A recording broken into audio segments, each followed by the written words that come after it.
Muy buenas, compañeros, tutor.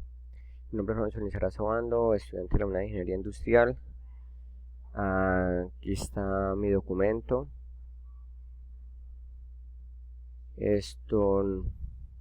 Nos piden que demos la explicación de acá hay un ejercicio en el simulador. La primera pregunta nos dice, la pregunta: si se aumenta el ángulo, el proyectil llega más cerca o más lejos. Vamos donde está el simulador, acá está, borramos. Nos dice que si se aumenta el ángulo llega un proyectil más lejos. Sí, si se aumenta el ángulo, el proyectil nos va a llegar más lejos, pero por ejemplo vamos a trabajar con el ángulo 40. Con el ángulo 40. Disparamos. El proyectil nos llegó, vamos a aumentar con el ángulo ahora 45. Con el ángulo que vamos a meter el proyectil más lejos es con el ángulo de 45. Ya veremos por qué. Vamos a colocarle acá 5 más, 50. Vuelta y disparamos, nos quedó más cerca. Si nos dimos de cuenta, esta fue la de 45, que tenemos una distancia de 22,94. Aquí está la de 40 y 45, que tenemos 22,59 y más cerca. Bueno, vamos a la siguiente pregunta, que nos dice, pregunta B: ¿con qué ángulo se obtienen el mayor alcance horizontal? Pues esta pregunta prácticamente estaría respondida aquí mismo. ¿Con qué ángulo? Con el ángulo de 45, donde tenemos la velocidad horizontal o recorrido horizontal más lejos con el ángulo de 45, porque vamos a colocar el mismo ejemplo.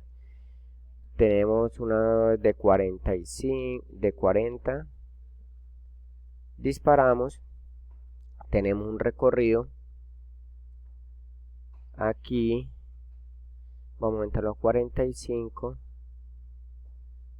disparamos, nos damos de cuenta que en la 45 nos llega más lejos, aumentamos el otro 5, que serían los 50, disparamos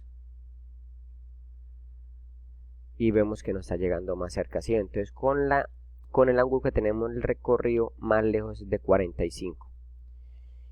Pregunta C: ¿con qué ángulo se obtiene la mayor altura del proyectil? ¿Cómo se llama el movimiento? Con la mayor altura tenemos con el ángulo de 90. Ese movimiento se llama movimiento rectilíneo uniforme. Vamos a la representación gráfica, borramos, decimos que vamos a colocar aquí 85, a ver cuánto nos da, disparamos, vamos a colocarlo en 90, que es donde tenemos la altura.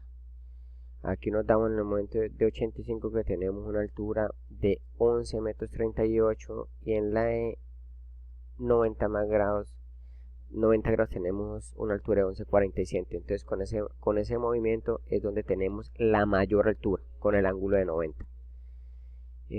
Venimos aquí, el alcance horizontal, pregunta ahí, el alcance horizontal en movimiento parabólico depende de la altura inicial del cañón. Depende del ángulo de su velocidad inicial. O sea, entonces, digamos, tenemos aquí un ángulo, vamos a ponerlo a 35, metros, con un ángulo de 35, disparamos, nos llega más lejos, nos llega ahí, vamos a aumentarle 1 metro, disparamos, nos va a llegar más lejos, vamos a aumentarle a 2 metros, disparamos, nos va a llegar más lejos, vamos a poner a 3 metros, disparamos, nos va a llegar más lejos, ¿sí?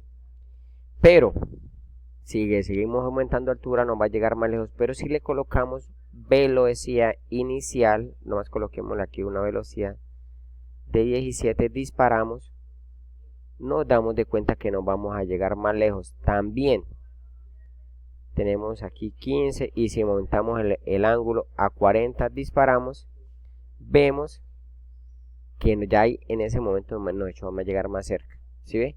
¿Por qué? Porque le quité la velocidad. Pero si le coloco la velocidad de 17, que dispare el siguiente cañón con la velocidad de 40, miren lo que pasa, nos va a llegar más lejos. entonces no solamente depende de la altura del cañón, también depende del ángulo y depende de su velocidad inicial. Ok, vamos aquí, escriban en este espacio la pregunta que le formulé a mis compañeros es: ¿cuál es el valor de la velocidad cuando ponemos el cañón a 90 grados y lo disparamos y este alcanza su altura máxima y por qué? ¿Sí ve? ¿Cuál es el valor? Venga, respondo acá. Vamos a bajar el cañón. Es cuando ponemos el cañón a 90 grados. Tenemos 15. Disparamos. ¿Cómo se llama ese movimiento? ¿Y cuánto sería la velocidad? ¿Cómo se llama? Esto es la velocidad inicial, sería 0 porque fue la altura máxima. Esa altura máxima va a llegar a 0. Desde ese momento la gravedad lo comienza a leer, entonces la altura máxima es 0. Ok, bueno, profesor, tutor, espero que haya quedado. Muchas gracias por todo.